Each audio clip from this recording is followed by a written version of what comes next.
Salut la famille, nous voilà dans une nouvelle vidéo de Ulrich Tested. Comme d'habitude, nous parlons des sujets qui se passent bien sûr aux États-Unis, sur votre évolution et de savoir les types et les détails pour savoir comment bien sûr est-ce que votre vie aux États-Unis peut soit se passer comme du couteau sur un roc ou encore comme du couteau dans le beurre. Alors la vidéo d'aujourd'hui va porter sur un élément que beaucoup d'immigrants, que beaucoup de ceux qui arrivent aux États-Unis négligent énormément. Et cet élément-là, c'est bien sûr le crédit score. Dans cette vidéo, nous allons te dire qu'est-ce que c'est que le crédit score, c'est quoi un bon crédit score, c'est quoi un bad crédit score, comment vous pouvez upgrade votre crédit score ou encore comment est-ce que vous pouvez choisir les cartes de crédit, quelles sont les stratégies nécessaires ou bien encore quelles sont les applications que vous pouvez utiliser pour pouvoir bien manager votre crédit score aux États-Unis.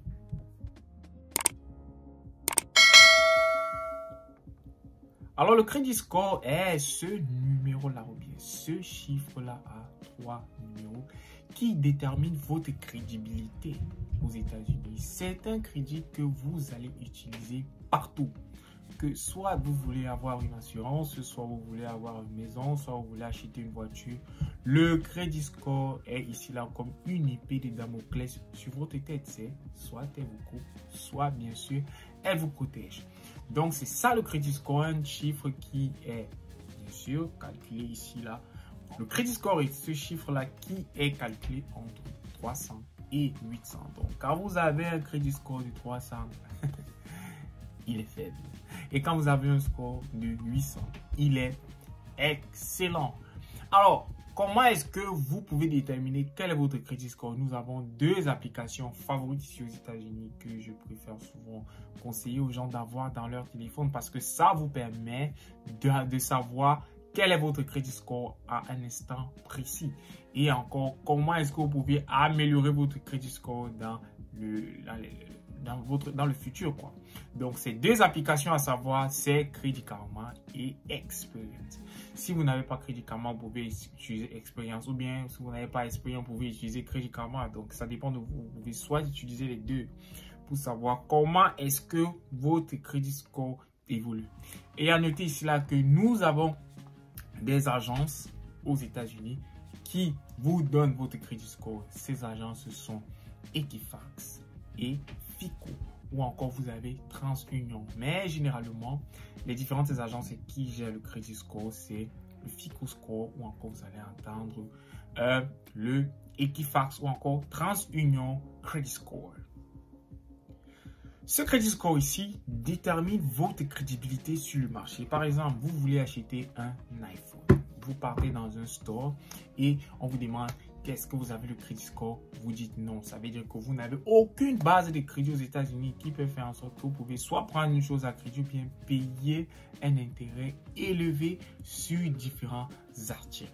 Donc, il est important pour vous d'avoir un bon crédit score. Et quand ici, on parle d'un bon crédit score, c'est quand votre score commence à 670. Si votre crédit score commence à 670, ça veut dire que vous avez un bon crédit score. Vous avez un très bon crédit score à partir de 740 jusqu'à 799. Et vous avez un excellent score quand vous êtes entre 800 et 850. Le crédit score se calcule en fonction de ce que vous avez emprunté, en fonction de votre loyer, si vous payez le loyer régulièrement, en fonction des factures, disons en fonction de toutes les factures qui ont votre Social Security à l'intérieur. Si jamais vous ne payez pas une facture, on va signaler au Credit Report et ça va faire descendre votre crédit score. Ou encore, si vous payez bien sûr toutes vos factures et que vous avez que ce soit une carte de crédit qui commence à $300, that's OK. Si vous managez bien votre carte de crédit, même si c'est $300, vous allez avoir un bon crédit score et ça vous permettra bien sûr non seulement de bien maintenir vos finances aux États-Unis, mais aussi de pouvoir build, comme on dit souvent, de forger votre crédit score. Les éléments ici qui entrent dans la calculation du crédit score sont à savoir le payment history. Si vous avez une crédit carte qui, quand vous dit que vous devez payer, supposons le 25 de chaque mois, vous ne devez jamais sauter un seul paiement sur votre crédit card. De deux encore, en deuxième partie maintenant, c'est le total amount de votre crédit. Ça veut dire qu'une personne qui a, par exemple, un plafond de 300 $ et une personne qui a un plafond de 1000 $, votre crédit score n'est pas calculé de la même façon. Et aussi, nous avons le temps du crédit. Nous allons faire une vidéo, bien sûr, où nous allons vous expliquer clairement ce qu'on entend par le temps du crédit. Combien d'années est-ce que vous êtes dans le crédit? Combien d'années est-ce que vous avez expérimenté cet effet de crédit aux États-Unis? Et ensuite, on va regarder le type de crédit. À savoir qu'aux États-Unis, il y a plusieurs types de crédit. Il y a le crédit de la voiture, encore appelé le auto loan. Il y a le crédit de la maison, encore appelé le housing loan, ou encore le crédit du téléphone qui est encore le phone credit, tant de choses. À chaque crédit que vous prenez, il y a un nom approprié et votre crédit score, bien sûr, est basé en fonction de ces différents types de loans, ou bien encore différents types de crédits que vous avez. Et aussi, en dernière position maintenant, nous avons le nouveau crédit, encore le nouveau créditaire. En tant que nouveau immigré, et que vous arrivez aux États-Unis, bien vous êtes aux États-Unis depuis, la crédit card, le management de la crédit card est super important. Il faut savoir comment utiliser sa crédit card, il faut savoir comment la rembourser, comment augmenter votre palier de crédit. Et dans cette vidéo, bien sûr, nous allons vous dire comment est-ce qu'il faut manager votre crédit card. Ne skippez pas la vidéo, nous continuons avec un max d'informations. Il faut maintenir un état de 10% sur l'ensemble de toutes vos dépenses. Je prends toujours la base ici d'un crédit score ou bien encore une carte de crédit qui est de 300 $. Pour savoir combien est-ce que vous devez dépenser sur 300 $ pour maintenir votre taux de 10%, vous devez calculer 300 fois 10 divisé par 100 et vous allez trouver exactement le montant que vous devez utiliser par mois pour que ça augmente votre crédit score. Et ce montant, c'est de 30 $ quand vous avez une carte de 300 $ de crédit. Mais bien sûr, au cours du mois, vous pouvez utiliser tous les 300 $ et avant que le crédit report ne passe, parce que le crédit report passe généralement à la fin de chaque mois pour vérifier vos différentes dépenses. Donc, nous prenons un exemple. Vous avez une carte de crédit de 300 $. Vous utilisez les 300 $ aujourd'hui. Demain, vous remboursez les 300 $. Après, demain, vous utilisez encore 300 $. Ça veut dire que vous avez fluctué dans votre crédit 600, dans votre carte de crédit 600 $. Maintenant, si vous faites cela pendant tout le mois et que à la fin du mois, vous avez 290 $ dans votre carte de crédit, vous êtes OK. Ou encore, si vous avez remboursé la totalité, vous êtes OK. Plus vous utilisez votre carte de crédit, plus votre crédit score va augmenter et aussi vous devez maintenir ces 10% à la fin de chaque mois ou encore quand est-ce que votre crédit report passe. Et bien sûr, quand vous appliquez pour une carte de crédit, votre carte de crédit ou bien encore votre banque ou bien l'agence qui gère votre carte de crédit note souvent le jour ou bien il note à 90% le jour où le crédit report passe. Pour vous assurer que vous ne dépensez pas tout votre argent, bien que votre compte soit zéro le jour que le crédit report passe, je vous conseille que parfois, 10 jours avant, il faut remettre les 90% de la totalité de votre crédit. Donc, vous avez dépensé 10%. Nous avons pris l'exemple ici, bien sûr, où vous avez une carte de crédit de 300 $. Et vous devez utiliser 10 $. Entre parenthèses, vous pouvez utiliser 10 $. Mais à la fin, vous devez avoir 290 $ pour ne pas affecter la marge des 10% dans votre crédit pour que votre crédit score soit up and high. Alors, pour commencer le crédit, il y a deux types de méthodes. Vous pouvez commencer à avoir votre crédit score de manière individuelle. C'est-à-dire, vous êtes arrivé aux États-Unis, vous avez travaillé une certaine période, vous contactez n'importe quelle banque. Il y a des banques qui vont vous accorder deux types de cartes de crédit, à savoir la Regular Credit Card ou encore la Secure Credit Card. C'est quoi une Secure Credit Card? La Secure Credit Card, c'est une carte de crédit où vous déposez un certain amount, le montant minimum généralement c'est 300 $. Vous déposez 300 $ à la banque et la banque vous sort une carte de crédit avec 300 $ à l'intérieur. Donc c'est comme une sorte de vous empruntez un argent que vous avez déjà. Vous devez prouver à la banque que vous savez manager l'argent ou bien encore vous savez manager votre carte de crédit. Après un intervalle d'approximativement 4 à 6 mois, quand ils remarquent que vous avez bien sûr bien managé votre carte de crédit, ils vont vous appeler ou bien ils vont vous request, généralement qui se fait par email. Et la banque ne vous appelle généralement pas. Il y a certaines banques qui appellent, mais d'autres qui n'appellent. À 90%, les banques ne vous appellent pas. Ils vont vous envoyer un email qui vous fait, ou bien un email ou un mail pour vous faire comprendre ici, bien sûr, que vous avez bien managé votre crédit et ils vous invitent maintenant à prendre leur véritable carte de crédit. Et généralement, c'est un montant qui est supérieur à 300 $ qui va généralement vers les 500 $. Une fois que vous avez accepté l'offre, vous allez maintenant, ils vont cancel ou encore ils vont détruire l'ancienne carte de crédit et utiliser leur nouvelle carte de crédit. Et la destruction de votre Secure Credit Card n'affecte pas votre crédit score. Maintenant que vous avez leur carte de crédit, c'est à vous de savoir maintenant comment la manager. Une fois maintenant que vous avez leur carte de crédit et appliquez la même méthode que vous avez utilisée sur votre Secure Credit Card. Utilisez les 10%. Ça veut dire que maintenant, si vous avez 500 $, à la fin du mois, vous devez avoir 450 $ dans votre account pour que vous ne dépassez pas cette marge de 10 $.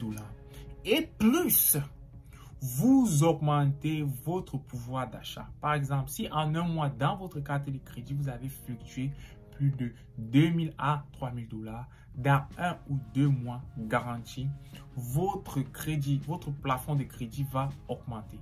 C'est-à-dire, ils vont vous augmenter l'argent dont vous avez besoin dans votre carte. C'est-à-dire, si vous avez 500 $ et que vous avez fluctué près de 2000 $, c'est-à-dire vous avez remboursé, remboursé à l'intervalle d'un mois et qu'à la fin du mois, vous maintenez vos 10%, la banque va vous faire une augmentation sur votre crédit. Vous allez peut-être passer de 500 $, voire 700 $, voire 1000 $. Ça dépend de la manière avec laquelle vous allez fluctuer votre crédit. Et quand la banque fait cette augmentation sur cette carte de crédit, cela augmente votre crédit score d'au minimum de 20 points. 20 points. Vous savez ce que 20 points veut dire aux États-Unis quand vous augmentez dans le crédit? Ça veut dire que ça ouvre tellement de portes. Dans la mesure selon laquelle, si vous voulez acheter quelque chose ou bien encore, si vous voulez payer, quand vous payez bien sûr les frais d'intérêt sur chaque crédit carte, votre taux d'intérêt sera diminué comparé à une personne qui vient de commencer son crédit. La deuxième méthode maintenant d'avoir un crédit score ou bien encore d'avoir une crédit card, c'est de prendre la crédit card à travers une tierce personne. Alors, si vous arrivez aux États-Unis, par exemple, chez un ami ou bien chez un de vos parents et tout, vous pouvez demander à ce que cette personne, si elle a un bon crédit score, vous ajoutez dans sa crédit card. C'est cela qui fonctionne ici. La même chose avec les enfants. Quand vous avez un enfant, même s'il a 1 mois ou 2 mois, une fois que vous avez votre social la social security de l'enfant, mettez vos enfants dans votre crédit card. Ce qui fait en sorte que quand vos enfants auront 18 ans, leur crédit score auront 18 ans d'âge. Et ils auront l'accès à énormément de choses que d'autres personnes qui ont un crédit score peut-être de 5 ans ou de 6 ans n'auront pas accès. Parce que quand la banque va regarder, ils ne vont pas regarder, ils vont regarder l'âge du crédit. L'âge du crédit, savoir si le crédit est bon. Et cela aussi va vous amener à vous responsabiliser quand bien sûr vous voulez utiliser votre crédit. Donc maintenant, quand vous partez en dessous de quelqu'un, c'est-à-dire sous une tierce personne, il vous ajoute dans sa crédit card. La banque va vous donner une crédit card, mais c'est en dessous de cette personne. C'est-à-dire, la carte même appartient à la personne, mais vous aurez votre nom sur la carte, vous pouvez l'utiliser parce que la personne vous a ajouté en tant que user dans sa carte de crédit.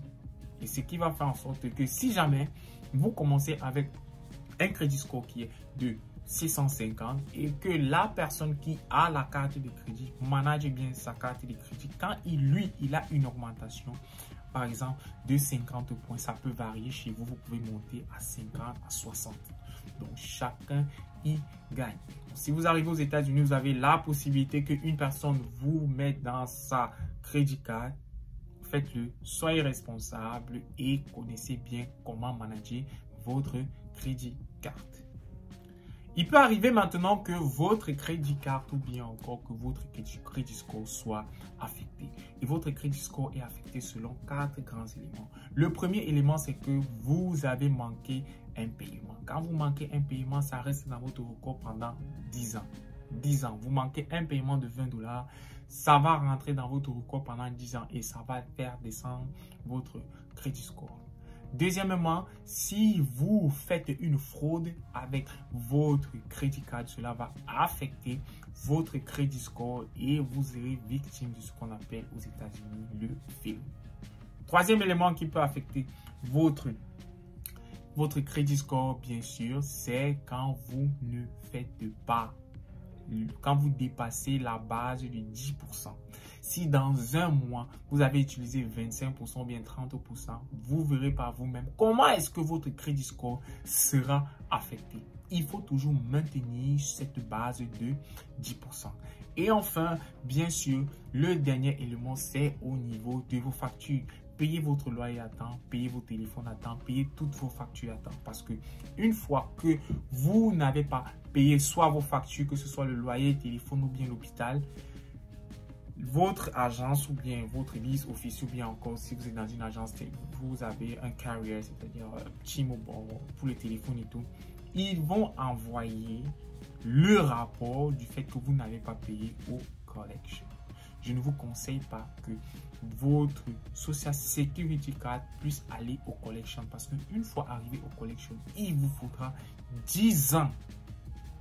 10 ans pour que cela puisse être retiré de vos records et ça va baisser votre crédit score. Vous n'aurez plus droit peut-être si vous voulez acheter une maison. Vous allez acheter la maison à un taux d'intérêt tellement où si peut-être vous voulez acheter une voiture, vous allez acheter cette voiture au taux d'intérêt tellement haut et ainsi de suite. Pour tout ce que vous voulez acheter aux États-Unis à crédit, vous aurez un taux d'intérêt tellement haut. Et encore, cela va affecter votre propre crédit card parce que votre taux d'intérêt quand vous allez payer votre crédit card, par exemple, si vous avez une carte de crédit de 5 000 $, vous allez peut-être payer un taux d'intérêt qui part dans les environs de 6 à 7% par mois. Pour éviter tout cela, sachez comment est-ce que vous devez manager votre crédit score.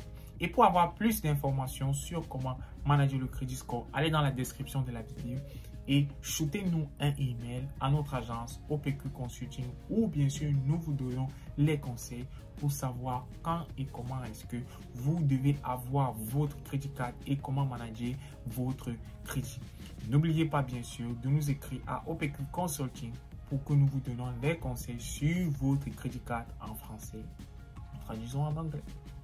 Merci d'avoir regardé la vidéo et nous nous revoyons pour nos prochaines échéances. Ciao, ciao la famille.